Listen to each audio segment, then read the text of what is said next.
Баршаңызға сәлем, қалдарыңыз қалай? Бұл видеода мен сіздерге декреттік төлемдер туралы айтатын боламын. Жалпы қазір 2024 жылы декретке 2,5 миллион алуға болады, тіпті 4 миллионға дейін алуға болады. Солардың жолдарын білгіңіз келсе, осы видеоны соңына дейін көріңіз. Жалпы декреттік төлемдер ол бізде қалай есептеледі, сол туралы айта кетейін. Ол сіздің соңғы 12 айлық табысыңыздың 4/2 коэффициенті.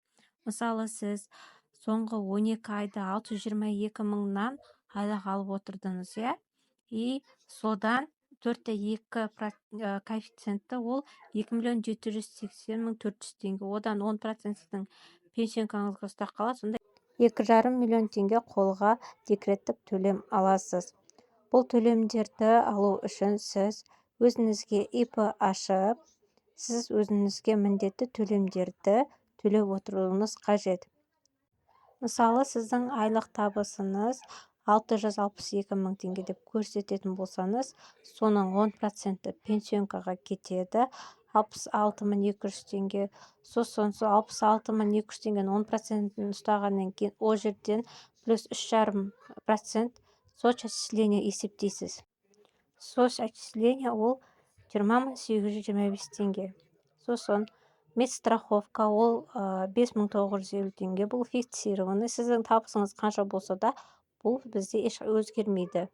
Сосын осы биылғы 2024 жылдан бастап ОПВР деген қосылды.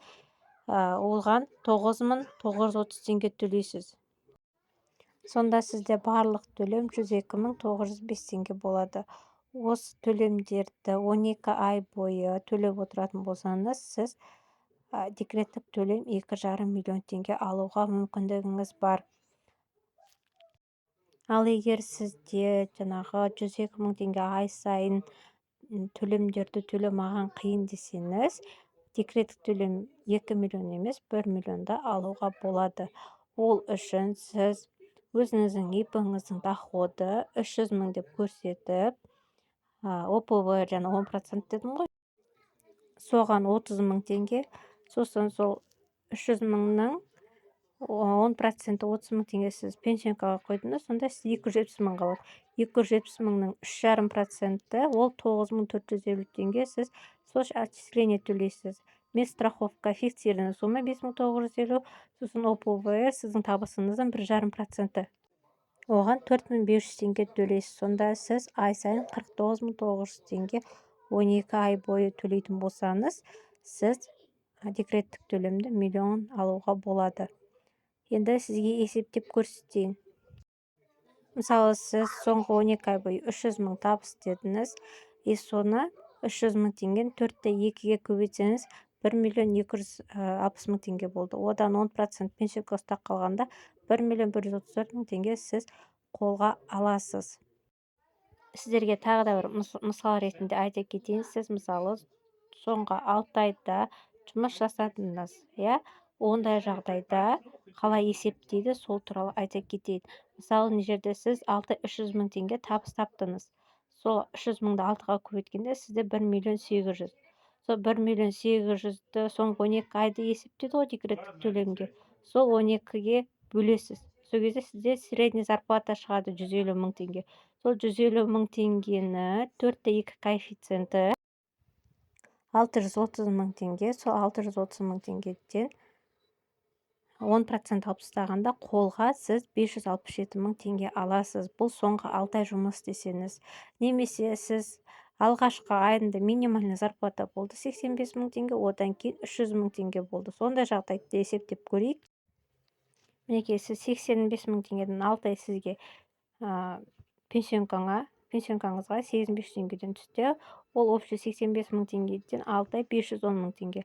Сосын 6 ай 300 мыңнан түсті деп сізге есептейік. Ол 1,800,000. Екеуін қосасыз, 2,310 мың шығады.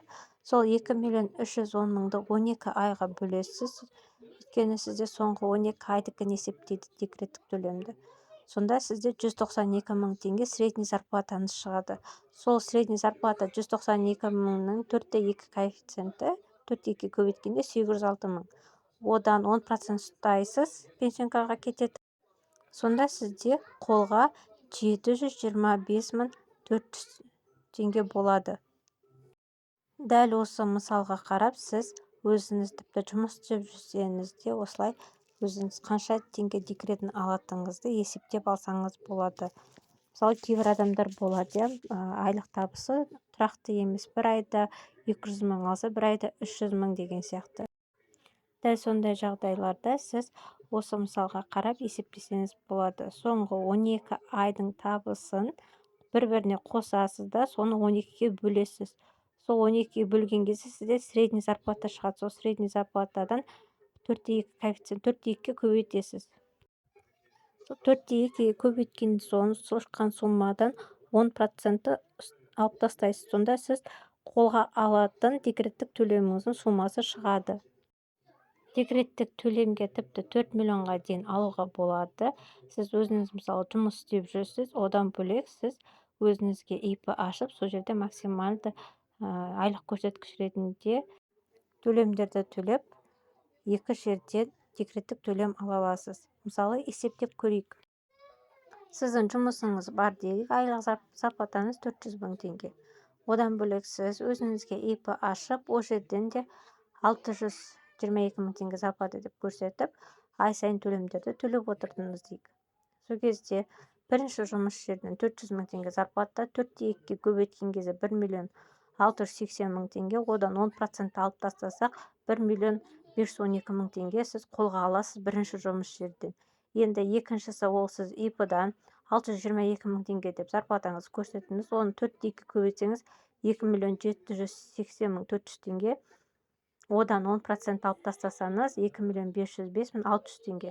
Енді бірінші жұмыс пен екінші ИП-ны қосасыз, сол кезде сіз қолға 4 миллион 17 мың 600 теңге декреттік төлем ала аласыз. Жалпы кез келген адам өзіне ИП ашып, өзіне ыңғайлы доходты көрсетіп, декреттік төлемдерді ала алады. Мысалы, мен сізге не жерде сіздің доходыңыз қанша болса, соған байланысты қай жерге қанша төлеу керек, сол туралы көрсетіп кеттім. Мысалы, пенсионкаға 10%, мысалы, сіздің зарплатаңыз 300 мың емес, 150 мың болған жағдайда қанша төлеу керек деген сияқты 15 мың. Сосын ОПВР биылдан бастап қосылған, оған 2250 теңге. Медстраховка өзгермейді, 5950. Одан кейін соцотчисление, ол 4725 теңге. Барлығы 27925 теңге ай сайын төлеп, сіз декреттік төлем ала аласыз. Осы жерде өзіңізге скриншот жасап сақтап алсаңыз болады. Видео сізге ұнаса лайк басып, достарыңызбен бөлісіп, сұрақтарыңыз болса комментария жазсаңыздар болады. Келесі видеода кездескенше.